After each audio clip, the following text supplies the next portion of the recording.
औलाद दुनिया की सबसे बड़ी नेमत है और अगर ये नेमत छुट जाए तो यूं मालूम होता है जैसे कुल कायनात लुट गई हो। आज के प्रोग्राम में जो केस हमको दिखाएंगे वो एक 10.5 साल की मजलूम बच्ची का केस है जिसको हौलनाक तरीके से ज्यादती का शिकार बनाकर टुकड़े टुकड़े करके ख़त्म कर दिया गया। इस मासूम बच्ची का मजलूम बाप आज तक अदालत के दरवाजे के सामने खड़ा इंसाफ की उम्मीद कर रहा है।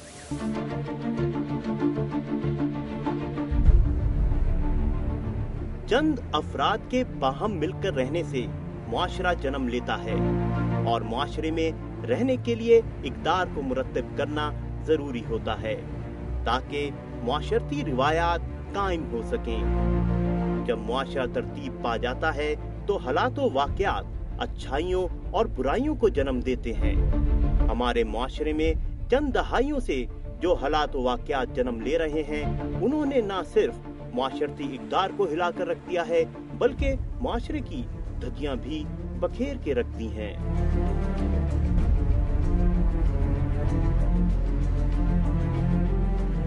इंसान दिन रात मेहनत करके आसूदगी की तलाश में सरगर्दा रहता है ताकि आसूदा हाल रहकर औलाद के मुस्तकबिल को ताबनाक बना सके, लेकिन मुआशरती बुराइयां उसे झंझोड़ कर रख देती हैं। 29/12/2005 की तारीख को एक दिलखराज खबर अखबारात की जीनत बनी कि लांडी के रिहायशी मोहम्मद उमर की 11 साला बेटी सकीनातुल हुदा उर्फ सोनू घर से गायब हो गई। जब गुमशुदगी की इत्तला थाने को दी गई तो साथ साथ तलाश भी शुरू कर दी गई। दौरान तहकीक ये बात सामने आई कि मोहम्मद उमर का दोस्त गौहर उर्फ चमन मोटरसाइकिल लेने के बहाने उसके घर आया था।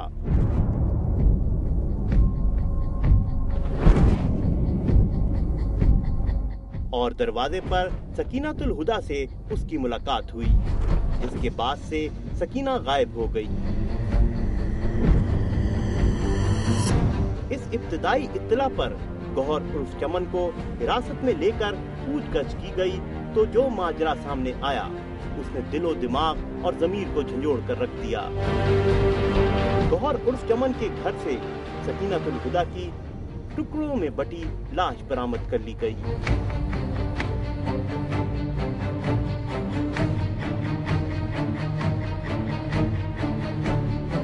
मुल्जिम गौहर उर्फ चमन ने पुलिस के सामने अपने जुर्म का एतराफ कर लिया, लेकिन अदालत में वो फिर मुकर गया। अब तक मुल्जिम 8 वकील तब्दील कर चुका है। सारे शवाहिद मुल्जिम के खिलाफ हैं, जबकि मुल्जिम अपने ही वकला पर अदम एतमाद कर रहा है।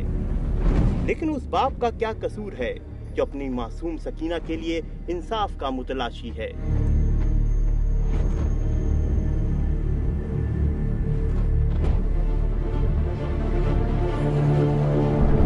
सकीना चाहे करबला से हो या लांडी से, गर्बो बला में तो मोहम्मद उमर और उसका खानदान है जो इन ढाए गए जुल्म का मदावा चाहते हैं।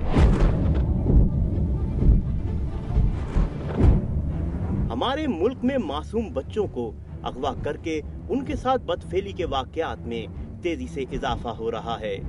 एक मुहतात अंदाजे के मुताबिक 2010 में सिर्फ कराची में 3090 वाकयात रूनुमा हुए।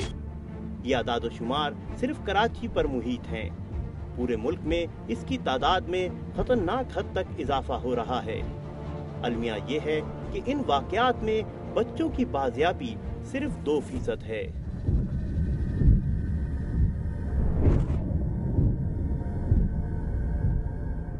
देखिए ब्रेक के बाद।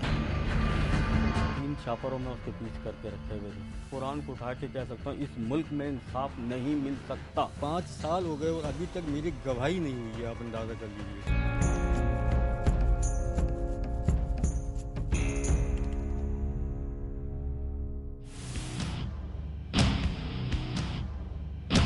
इस केस की रुदा सुनने के लिए बनाम सरकार की टीम मुद्दई के घर गई। अच्छा, गौहर आपका दोस्त था? गौहर मेरा दोस्त।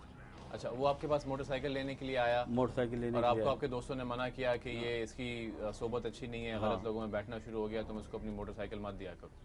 आपने उसको मोटरसाइकिल देने से मना कर दिया। उसके बाद क्या हुआ? उसके बाद वो 2-3 दिन आए तो मना कर दिया गया उनको। फिर एक दफ़ा वो आया, उन्होंने दरवाजे दस्तक दी मेरी बेटी ने, मेरी वाइफ ने बोला जाओ देख कर आओ। मेरी छोटी बेटी सकीनातुल हुदा उर्फ सोनू कहते थे उसको। सोनू ने जाके दरवाजे का ताला मारा, खोला, पूछा क्या बात है, कहना है कि मोटरसाइकिल चाहिए। कहना मोटरसाइकिल तो नहीं है। सही। तो फिर वापसी में आई तो मेरी वाइफ से कहने लगी वो अंकल आए हैं मोटरसाइकिल मांग रहे हैं। मेरी वाइफ ने बोला जाके बोल दो कि गाड़ी नहीं है। बस बच्ची मेरी गाड़ी नहीं है मना करने के लिए कि वापसी नहीं आई। अच्छा। तो वाइफ मेरी घर के कामकाज में लगी रही। 15-20 मिनट के बाद फिर वाइफ को ख्याल आया कि बच्ची क्यों नहीं आई। तो मोहल्ले के बच्चों ने बताया तो वो तो उनके साथ इधर से जा रही थी। इधर उधर सब लोगों से पता चला। पीछे हम मालूमात करा शाम के टाइम में तो लगा बताया कि आपका दोस्त आपकी बेटी को टैक्सी में बिठा के ले जा रहा था इधर से। फिर हम घर गए, वहाँ देखा, वहाँ गौर के घर गए। अच्छा। वहाँ देखा नहीं गौर से मुलाकात हुई वहाँ पर आप? वहाँ मुलाकात नहीं, घर पे ताला लगा था। अच्छा। फिर उसके बाद थोड़ी देर के 1 घंटे के बाद फिर गए तो ये घर से निकल रहा था। हमने इसको वहाँ पकड़ा, पकड़ के यहाँ लिया। इससे पूछा बच्ची कहाँ, इसने बोला बच्ची मेरे पास नहीं है। उसको पकड़ा, पकड़ के जब उससे पूछताछ करी, उसको थाने ले गए। थाने लाने के बाद इंटरोगेट करा तो उसने बताया कि बच्ची को मेरे घर में है। फिर उसके बाद हम गए घर पे, उनके घर पे बच्ची की मतलब डेड बॉडी थी, उसके पीसेस कर दिए थे। 3 छापरों में उसके पीस करके रखे हुए थे। एक कपड़े की रिल्ली में उसके सर को लपेट के अलमारी में रख दिया।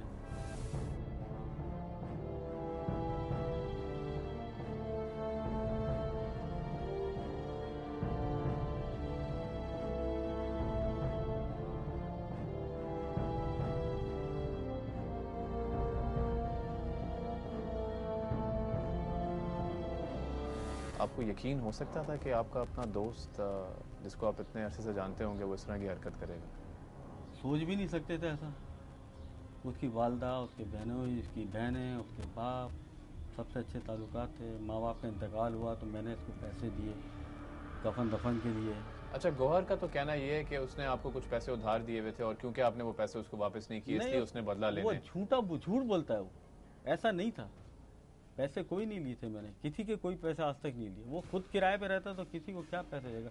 बल्कि मैंने उसके पैसे अपने ऑफिस में जमा कराए थे उसके नाम से। मैंने भैया आपको महीने का इसको आपको मिल जाएगा 400-500 रुपये, आप यहाँ पे पैसे करा दो। उसने कहा था अपने अकाउंट में मिलना, मेरा अकाउंट नहीं, अपना अकाउंट खुलवाओ और अपना जमा कराओ। ये रिकॉर्ड है पोस्ट ऑफिस में। क्योंकि वो गलत कार्यों में लग चुका था, उसको किसी चीज़ की परवाह थी नहीं। अच्छा, कितना अर्सा हो गया आपको ये केस लड़ते हुए? ये 28/12/2005 का केस है और धक्के खा रहे हैं। कई मीडिया वाले आए, वीडियो बनाई, इंटरव्यू लिए अखबारों में, इसमें उसमें आया सब कुछ। वो कुछ आप क्या चाहते हैं, क्या होना चाहिए? मैं चाहता हूँ कि उसको फांसी दी जाए। जिस तरह मेरी बेटी का हाल किया ना, उसको मेरे हवाले कर दिया जाए कि भाई अब आप जो इसकी सज़ा आप इसकी तजवीज़ करें तो मैं तो वही सज़ा तजवीज़ करूँगा जो उसने मेरी बेटी के लिए किया। इसकी औलाद होती, जिसका खून होता, वो उससे पूछें आप। जो साहिब औलाद है ना, जिसने औलाद को बड़ा करा। अभी 10.5 साल की बच्ची, मेरी नाबालिग मासूम बच्ची, बिल्कुल फूल की तरह बच्ची थी।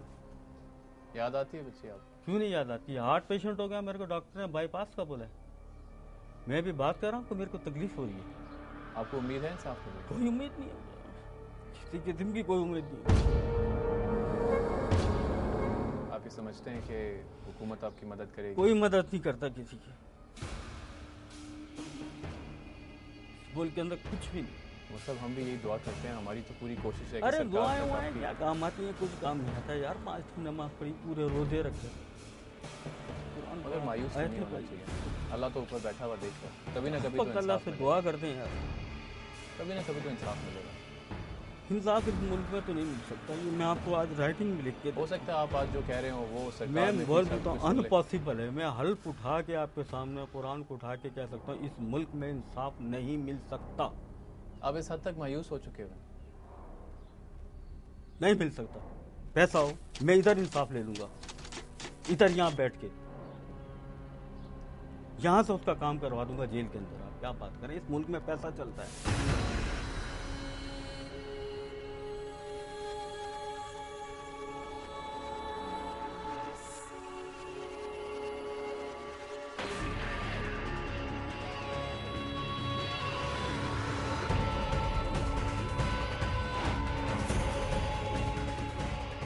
इस वक्त हमारे साथ उमर साहब के कज़न मौजूद हैं जो कि गौहर के घर पर गए थे जब वहाँ से तमाम सबूत बरामद किए गए थे।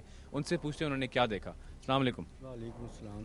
आपने क्या देखा जब गौहर के घर पे पुलिस ने रेड की थी? जब पुलिस के साथ मैं गया था सेकंड डे यानी 29 दिसंबर 2005 को उसकी गिरफ्तारी के बाद, तो वहाँ से जो उसके कमरे से जो पुलिस ने सामान बरामद किया उसमें से वो बिस्तर था जिसके ऊपर उसने उस बच्ची के साथ ज़्यादती की थी, और उसके सोने की बालियाँ थी, उसकी चप्पलें थी, और एक जो है वो हाफ आस्तीन बनियान थी जो खून आलूद बनियान थी, उसमें खून लगा हुआ था। वो सब पुलिस ने अपनी कस्टडी में ली। और उसके बाद जो है वो पुलिस ने वहाँ से उसके बताने पर, गौहर के बताने पर वो वाइपर, पानी की टंकी, मग्गा, और जिससे उसने कत्ल करने के बाद वहाँ से खून वून धोया था, साफ़ किया था, वो तमाम सामान पुलिस ने मेरे सामने बरामद किया। फिर उसने गौर ने बताया था कि मैंने इसको जो सामान वो पानी वानी था खून आलूद, वो मैंने WC के अंदर वाशरूम में फेंका था। तो पुलिस ने जो वाशरूम का मुआयना किया तो उसके अंदर वो तमाम खून जमा हुआ था। तो पुलिस ने वो खून भी रुई की मदद से वो तमाम वाइपर के चारों तरफ से वो भी अपने पास महफूज कर लिया। वही तमाम चीज़ें जो मेरे सामने पुलिस ने बरामद की थी वहाँ से। अच्छा, जब गौहर भी वहाँ पर मौजूद था और पुलिस ने उसके सामने तमाम सबूत जमा किए तो गौहर को देख के लग रहा था कि वो अपने किए पर शर्मिंदा है, नादिम था वो? हाँ, नादिम तो वो था। जाहिर है कि इतना बड़ा जुर्म करने के बाद सर ये दिल तो जस्टिस है ना, ये तो फैसला करता है ना कि मैंने क्या किया। गलत तो बहरहाल गलत है, लेकिन अब जो है इस वक्त मुझे नहीं लगता कि वो नादिम है, क्योंकि जिस हिसाब से वो अब वो हिम्मत बंध गई है उसकी। 5 साल हो गए उसके जेल के अंदर और केस बिल्कुल चल नहीं रहा। मैं विटनेस हूँ, यानी 5 साल हो गए और अभी तक मेरी गवाही नहीं हुई है, आप अंदाज़ा कर लीजिए। तो जाहिर है कि अब वो तो अब उसका दिल भर गया ना, हालांकि वो इतराफ़ जुर्म भी कर चुका है। यानी उसको ये एक उम्मीद की किरण नज़र आ गई है कि हो सकता है उसको सज़ा ही ना हो। बिल्कुल बिल्कुल, मैं तो यही समझता हूँ, क्योंकि इतना अरसा गुजर आने के बाद और अभी तक गवाही पूरी नहीं हुई हो जिस केस की 5 साल के अंदर, तो जाहिर है कि तो उसके तो हौसले बुलंद होने ना सर। जब बनाम सरकार की टीम मुल्जिम से बात करने के लिए सेंट्रल जेल गई तो मुल्जिम ने पुलिस अफसरान की मौजूदगी में बड़ी दीदा दलेरी से मीडिया से बात करने से इनकार कर दिया। मुल्जिम ने ये भी कहा कि गुज़िश्ता 8 वकीलों की तरह उसे अपने नवे वकील पर भी एतमाद नहीं है, जिसे वो बहुत जल्द तब्दील करवा देगा। देखिए ब्रेक के बाद। के साथ जिना किया और उसके टुकड़े करके जो है ना थैलियों में बंद करके अपने घर की अलमारी में रख दिया। हम कतई ऐसी मदद इसको फराहम नहीं करेंगे जिससे ये बेगुनाह बन करके जो है बाहर आ जाए। कैदी ने सदा की कि मैं गरीब आदमी हूँ, मैं बेगुनाह हूँ।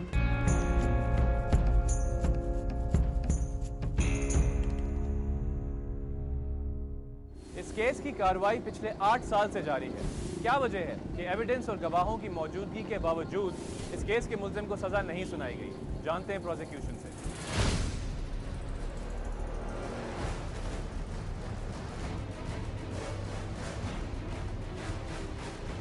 मसूद साहब, सबसे पहले तो ये बताइएगा कि इस केस के हकायक क्या हैं? हकायक इसके ये हैं कि 28 दिसंबर 2005 को जो मुद्दई मुकदमा है उमर, उसके दोस्त हैं, उन्होंने इनकी बच्ची को सकीना उर्फ सोनू को अपने घर से अगवा किया। अगवा करने के बाद इन्होंने मुल्जिम ने उसके साथ जिना किया और उसके टुकड़े करके जो है ना थैलियों में बंद करके अपने घर की अलमारी में रख दिए। उसके बाद जब मुद्दई ने बड़ा तलाश करने पर उनको पता चला कि मोहल्ले वालों ने बताया कि जो आपकी बच्ची है वो गौहर उर्फ चमन जो है ना अपनी काली पीली टैक्सी में लेके जाता हुआ हमें नज़र आया। उसके बाद इन्होंने पुलिस में इत्तला दी और पुलिस की मदद से इन्होंने गौहर उर्फ चमन का इंट्रोगेशन किया पुलिस ने, और उसी की निशानदही पर और उसके इकबाल जुर्म पर पुलिस पार्टी के साथ मुद्दई मुकदमा मुल्जिम के घर पे गए और बच्ची के टुकड़ों में मलबूस लाश को जो है ना रिकवर किया। मुल्जिम ने मजिस्ट्रेट के सामने, जो कि लोअर कोर्ट होता है, वहाँ पे तो उसने इतराफ़ जुर्म कर लिया। उसके बाद जब वो सेशन कोर्ट में गया तो उस बयान से मुकर गया मुल्जिम। अच्छा, जब मुकर गया तो उसके बाद फिर अदालत की क्या कार्रवाई होती है? अदालत उसको डील करने के लिए क्या करती है? देखें, सबसे पहले ट्रायल को जो बुनियादी 302 का ट्रायल होता है वो सेशन ट्रायल होता है। उसका एक तरीक़ेकार होता है कि सबसे पहली डेट पे मुल्जिम को जो है ना पूरे केस की कॉपियां जो पुलिस फाइल कहलाती है उसकी कॉपियां जो है ना सप्लाई कर दी जाती है फ्री ऑफ कॉस्ट। उसके बाद टाइम पीरियड 15 दिन के बाद जो है ना उसका चार्ज फ्रेम होता है जिसमें जज उसको पूरा केस पढ़ के सुनाता है कि इस वाक़ये को इस तारीख में आपके ऊपर ये इल्ज़ाम है कि आपने ये जुर्म किया, क्या आपको कबूल है? उस मौके पे मुल्ज़िम ने इनकार कर दिया कि मुझे ये जुर्म कबूल नहीं, ये सब झूठ है। अगर उस वक्त भी कबूल कर लेता, क्योंकि बुनियादी 302 का ट्रायल कोर्ट जो है वो सेशन है, वहाँ पे उसने कबूल करना था, चूंकि उसने इनकार किया इसलिए उसका ट्रायल स्टार्ट हो गया। अच्छा, अगर तो जैसा देखें ना, ये केस जिस तरह आपने बताया कि गवाह भी मौजूद थे, मुल्जिम का बजाते खुद इकबाल जुर्म भी मौजूद है, सबूत भी मिल गया, बच्ची की लाश भी बरामद होगी, मुल्जिम के घर से बरामद होगी, तो इतने ज़्यादा ठोस सबूत होने के बावजूद तो ये कि कानूनी लूप होल ही हुआ ना, जिसको एक्सप्लॉइट किया जा रहा है, जिसको एक्सप्लॉइट करके ये मुल्जिम सज़ा से बचा हुआ है। बिल्कुल यही बात है कि हमारा जो कानून बन चुका है क्रिमिनल ट्रायल का, जो क्रिमिनल केसेस का सेशन ट्रायल का जो ट्रायल हमारा बना हुआ है, उसमें जो है ना इस तरह की जो है ना तरमीम की बहुत सख्त ज़रूरत है कि एक बंदा पुलिस के सामने भी इकबाल जुर्म करता है, मुल्जिम के कहने के ऊपर ही जो है ना बच्चे की जो है ना टुकड़ों में मलबूस लाश भी बरामद हो जाती है, और जज के सामने भी जो है ना इकबाल जुर्म करता है।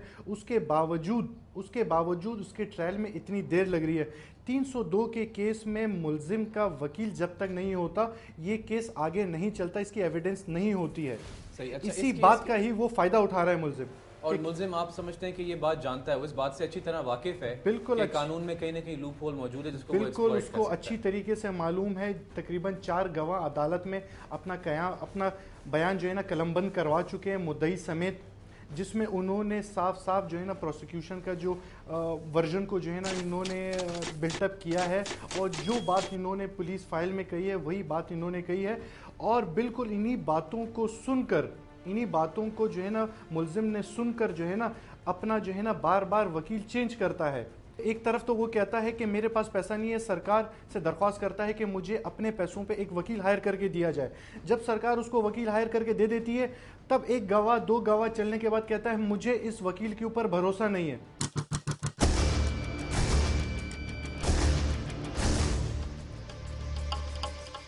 इंसाफ बनी ट्रस्ट को एक कैदी गौहर रहमान की दरख्वास्त जो कि एडिशनल डिस्ट्रिक्ट एंड सेशन जज 3rd के ज़रिए भेजी गई, इसका लेटर भी मेरे पास मौजूद है। कैदी ने सदा की कि मैं गरीब आदमी हूँ, मैं बेगुनाह हूँ, और मुझे इंसाफ बनी ट्रस्ट के बारे में बहुत सारे कैदियों ने बताया है कि इंसाफ बनी ट्रस्ट ने बहुत सारे कैदियों को रहा करवाया है, मुफ्त जो है वो कानूनी मामूल करते हैं। तो इस सिलसिले में मैंने ट्रस्ट के वाइस चेयरमैन सारिम बर्नी से एडिशनल डिस्ट्रिक्ट एंड सेशन जज का लेटर दिखाया, तो उन्होंने मुझे इस चीज़ की इजाज़त दी कि वह आप इस कैदी की मामलत करें। चनांचे मैं इस कैदी का 9th एडवोकेट हूँ। इससे पहले 8 वकला इसके जो है वो गुजर चुके हैं। अब हमने इंसानी हकूक़ और इंसानियत के वसी तर मफाद में इसको लीगल एड देने का तहैया कर लिया है, और ये देखना है कि मर्डर केस जो है इसके खिलाफ जो बनाया गया ये दुरुस्त है या गलत है, इसके बारे में तो अदालत ने ही फैसला करना है। FIR 222/2005 अंडर सेक्शन 302 PPC थाना लाहड़ी में लाज की गई है। 2-3 गवाह जो हैं इसके वो गुजर चुके हैं, अब हम इसका जायज़ा ले रहे हैं। मेरी इससे शार्ट मुलाकात हुई थी, इसका यही कहना है कि मुझे किसी वकील पर कॉन्फिडेंस नहीं है, और इसने कहा कि मुझे जो मेरे केस को सही हैंडल नहीं किया जा रहा है, और मुझे यकीन है कि इंसाफ बनी ट्रस्ट के वकील जो है आप मेरे केस को सही हैंडल करेंगे। महसूस तो यही होता है कि इसके ख़िलाफ़ केस जो है वो हक़ाइक़ पे मबनी नहीं है। तो इससे साफ ज़ाहिर है अगर वो मुजरिम होता तो कोर्ट के अंदर जब चार्ज फ्रेम हुआ था तो वो कन्फेस कर लेता। उसकी कोई कन्फेशनल स्टेटमेंट नहीं है, अदालत के सामने तो प्लीड नॉट गिल्टी किया उसने, और उसके बाद प्रोसिक्यूशन विटनेस जो है वो उनकी एविडेंस लाई गई है रिकॉर्ड पे। देखो जी, पुलिस के सामने जो है confessional statement before police is hit under article 38 and 39 of कानून शहादत। वो पुलिस के सामने उसको नहीं माना जाता है। जो अगर कोई किसी जुर्म के अंदर है तो उसको उतनी ही सज़ा मिले जितना उसका जुर्म है, ना कि उसको लावारिस छोड़ करके कैदी करके कि उसका वकील भी ना खड़ा हो, कि जो दूसरी पार्टी का अदर पार्टी के वकील जो चाहे उस पर तहमतें लगा दे या उसको जो है बंद करवा दे। कोई भी हमारे साथ आ सकता है, मदद ले सकता है हमसे, और जैसे ये गौहर और चमन आए या और दीगर लोग आते हैं उसमें हमें मदद फराम करनी है। हम कतई ऐसी मदद इसको फराम नहीं करेंगे जिससे ये बेगुनाह बन करके जो है बाहर आ जाए और हम लोगों को तहफ़्फ़ुज़ देने के लिए बैठें, ना कि लोगों को इन दहशतगर्दों के हाथों बर्बाद करने के लिए। हमने ये दिखाना है कि हम मज़लूम हैं, उन्होंने ये दिखाना है कि हम मज़लूम हैं। इसके बाद जो फ़ैसला करना है वो कोर्ट ने फ़ैसला करना है। अगर दूसरा NGO ये साबित कर सका कि वो मज़लूम है तो बेशक उन्हें इंसाफ मिलेगा और मिलना चाहिए। और यहाँ हमने ऐसे भी केसेस लिए हैं जिनको 25-25 साल की सज़ाएँ हुई थी, और जब हमारे पास वो आए हमने अपीलें की हैं और जा कर के देखा तो केसेस बिल्कुल खाली पड़े हुए थे, अंदर से कोई जुर्म कहीं साबित नहीं हुआ था, सिर्फ इस बुनियाद पे कि उनके साथ वकील नहीं थे, उनकी जेब में पैसे नहीं थे। देखिए ब्रेक के बाद। एक शॉपर के अंदर लड़की के चारों हाथ पैर थे, दूसरे शॉपर में बच्ची का पूरा धड़ था। मुलजिम को जब हमने गिरफ्तार किया, मैं ये समझता हूँ ये एंटी टेररिज्म लॉ में आता है।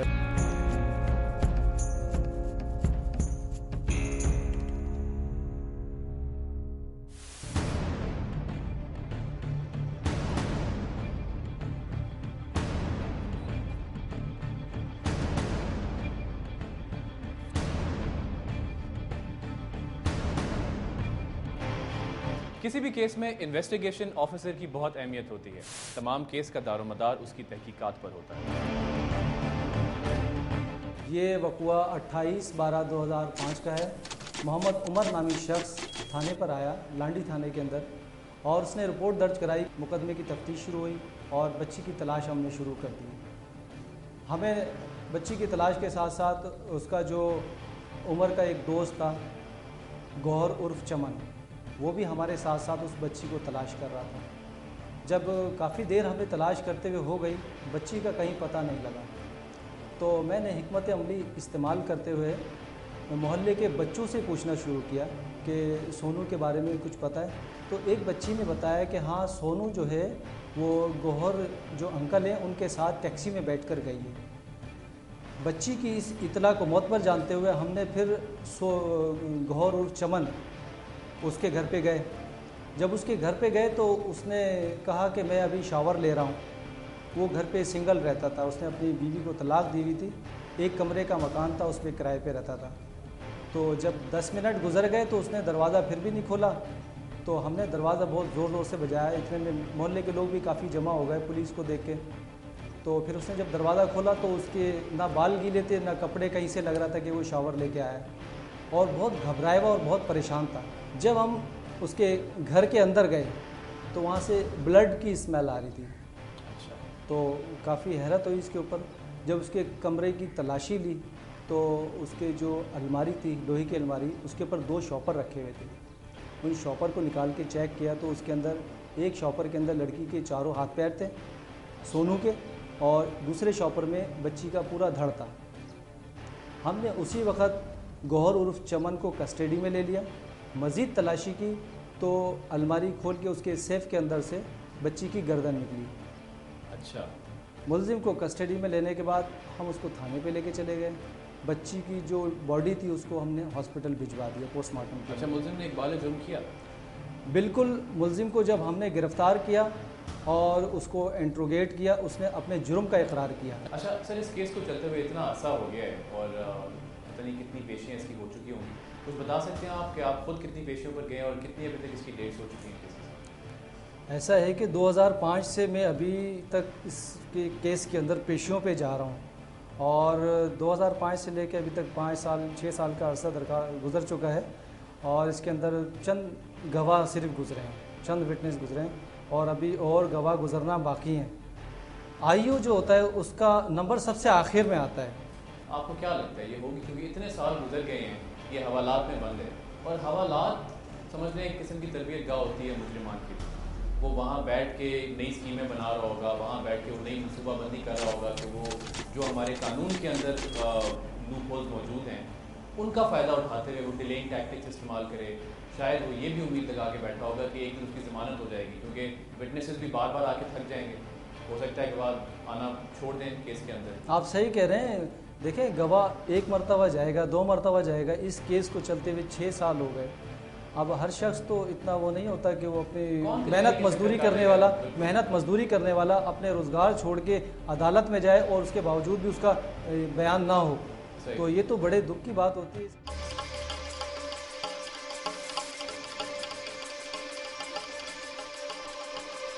ऐसी कौन सी कानूनी पेचीदगियां हैं जिनकी वजह से इस केस का और इसी नौयत के हज़ारों केसेस का फैसला होने में ताख़ीर होती है? मुलाकात करते हैं एक माहिर कानूनदान से।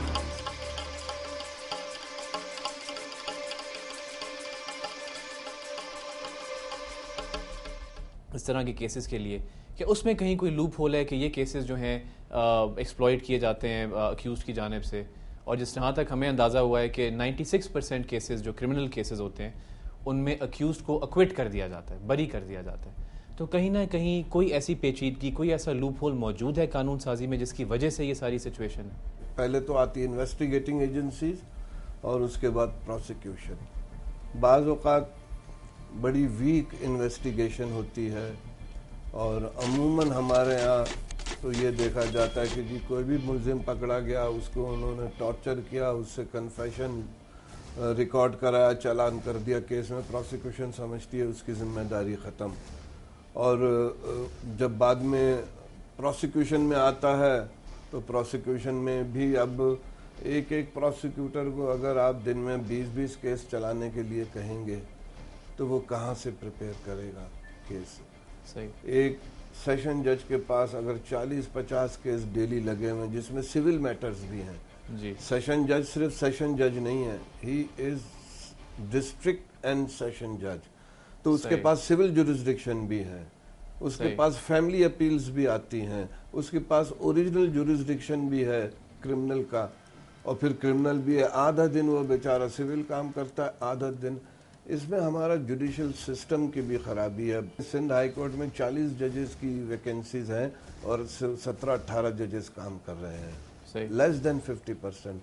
यही हाल सबऑर्डिनेट जुडिशरी में है। आपको पैरा लीगल स्टाफ नहीं मिलता है, जजेस के पास लाइब्रेरी नहीं है, जजेस के पास स्टेनोग्राफर नहीं है। एक जज हाथ से कितनी एविडेंस रिकॉर्ड करेगा, ये भी तो आप रियलाइज़ करें।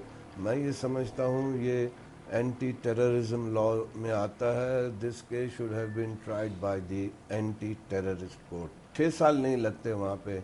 नेचुरली जिस तरह से उसने मिसयूज़ किया है इस सिस्टम को कि 2 महीने बाद या 2 प्रोसीडिंग्स के बाद वो डिमांड करता कि he has no confidence in his lawyer. देखें, इसमें है कैपिटल पनिशमेंट। जहाँ कैपिटल पनिशमेंट होती है वहाँ कोर्ट जो है विदाउट लॉयर प्रोसीड नहीं करते। किसी की जान का भी तो मसला है। आर्टिकल 9 ऑफ द कॉन्स्टिट्यूशन में he has a right to life. दूसरा एक और प्रॉब्लम है हमारे यहाँ, वो है कस्टडी लाने ले जाने का। सही। जेल में अगर आप रोज जाके सुबह एग्जामिन करेंगे तो पता चला कि जी 600-700 एक्यूज को कोर्ट लेके जाना है, और उसमें जो है पता चला कि 4 गाड़ियां हैं, 3 खराब खड़ी हैं या 1 खराब खड़ी है, उसमें लाना है, वो बार बार लाती है, छोड़ती है। तो ओवरऑल सिस्टम हमारा यहाँ, जैसे मैंने पहले अर्ज किया था कि गवर्नमेंट का या स्टेट की रिस्पॉन्सिबिलिटी है डिस्पेंसेशन ऑफ जस्टिस, लेकिन वो इस तरफ तवज्जो नहीं देती है। बात है जो वो है ना, लैक ऑफ विल। आप किसी भी शहर में जाके देख लें लोअर कोर्ट्स का क्या हाल है। बिल्कुल। कराची में तो उन्होंने बाथरूम्स तोड़ के, पब्लिक टॉयलेट्स तोड़ के कोर्ट्स बनाई हैं।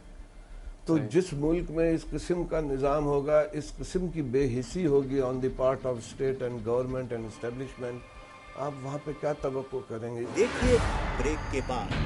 अभी जो नई जुडिशल पॉलिसी है उसमें 14 दिन के अंदर अंदर आपने चालान हर हालत में पेश करना होता है। जो ऐसे अफराद होते हैं वो पावरलेस का शिकार होते हैं।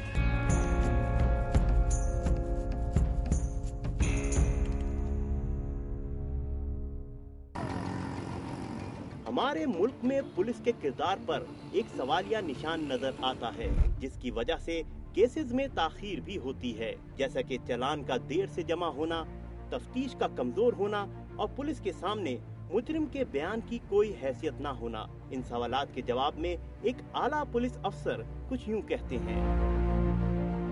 अभी जो नई जुडिशल पॉलिसी है उसमें 14 दिन के अंदर अंदर आपने चालान हर हालत में पेश करना होता है, चाहे वो इन्वेस्टिगेशन कंप्लीट हो या ना हो, उसको हम कहते हैं इंटरिम चालान।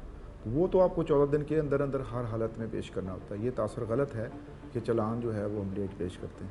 इन्वेस्टिगेशन ऑफिसर्स जो होते हैं उस पुलिस स्टेशन में तैनात ही हम ऐसे इस हिसाब से करते हैं कि वहाँ पे कितने केसेस हैं, और हमारी ये कोशिश होती है कि उसकी कैपेसिटी के मुताबिक उसको वर्कलोड दिया जाए ताकि वो इंसाफ कर सके। ये चीज़ जो हम भी कहते हैं कि जी के जो इकबाली बयान है वो गज़टेड कम से कम गज़टेड ऑफिसर्स के सामने अगर दिया जाए तो वो एडमिसिबल द कोर्ट होना चाहिए। लेकिन इसके भी अगर ये नहीं है तो उसकी वजूहात कुछ यूँ हैं कि 161 का बयान जिसे हम कहते हैं CRPC, वो आमतौर पे इसलिए कहा जाता है कि जी कि पुलिस शायद जो भी कंप्लेनेंट होता है या जो एक्यूज्ड भी हो सकता है या कोई भी हो सकता है जो भी है, कि वो उसको अंडर ड्यूरस होता है जब वो बयान देता है, तो वो ये डिफेंस लेता है जाके कोर्ट में अपने लिए, जो कि सच्चा भी होता है और वो झूठा भी होता है आमतौर पे, कि जी कि मैंने जो बयान दिया था वो तो मुझे प्रेशर में दिया था मैंने। जितना हीनियस क्राइम होता है उसी के हिसाब से उसका पेनल्टी भी उतनी ही होती है। तो बिल्कुल उसके कंपैटिबल उसकी सज़ा होनी चाहिए ताकि ये डिटरेंस भी हो, और इंसाफ का तकाजा भी यही है। वो कौन से मुहर्रिकात हैं जो किसी शख्स को इतना घिनौना जुर्म करने पर मजबूर कर देते हैं, और इस सिलसिले में नफ्सियात का कितना अमल दखल होता है? नफ्सियाती सतह पे जो ऐसे अफराद होते हैं वो पावरलेस का शिकार होते हैं, यानी वो ये समझते हैं कि उनमें ताकत का फुकदान है और वो ताकत का कहीं भी इस्तेमाल नहीं कर सकते, इसीलिए वो मैस्कुलिन पावर का इस्तेमाल करके और वो चाइल्ड मोलेस्टिंग में इन्वॉल्व होते हैं। कत्ल अम्द भी होता है और कत्ल जो है वो बिला इरादा भी होता है, वो तो अदालती इस्तिलाहें हैं, लेकिन कत्ल जो है वो उसी सूरत में होता है कि जब कोई शख्स किसी भी बिना पर जहनी और या नफ्सियाती बीमारी का शिकार हो। ये जहनी नफ्सियाती बीमारी जो है वो मर्डरर को हम साइकोपैथ कहते हैं। ऐसे अफराद जो हैं वो तन्हा रहना पसंद करते हैं, इनके दोस्त कम होते हैं, और ये वो अफराद होते हैं जो किसी से शेयर नहीं करते, और अपने गुस्से को कुछ लोग तो अपने अंदर उतार लेते हैं जिसको हम डिप्रेशन कहते हैं, लेकिन ये दूसरों पर ही अपने गुस्से का इजहार करते हैं। ये कहना चाहिए कि एग्रेशन का इजहार दूसरों पर करते हैं तो वो मर्डर की सूरत में बाज़-औक़ात नमूदार होता है। ये सैडिस्ट होते हैं, ये जानवरों को तकलीफ़ पहुंचा के खुश होंगे। वालिदैन को यकीनन निगाह रखनी चाहिए, ट्यूशन पढ़ाने के लिए जो आते हैं या मुदर्रिस घर पे आते हैं या वालिद के दोस्त होते हैं या फिर ड्राइवर होता है, घर का नौकर होता है, ये सब अफराद पे निगाह रखनी चाहिए। जस्टिस डिलेड जस्टिस डिनाइड, अगर मुल्ज़िम को सज़ा नहीं मिलेगी तो यकीनन दूसरे लोग जो हैं वो उससे एक तो हौसला अफजाई होगी और माशरा जो है वो खौफ का शिकार होगा।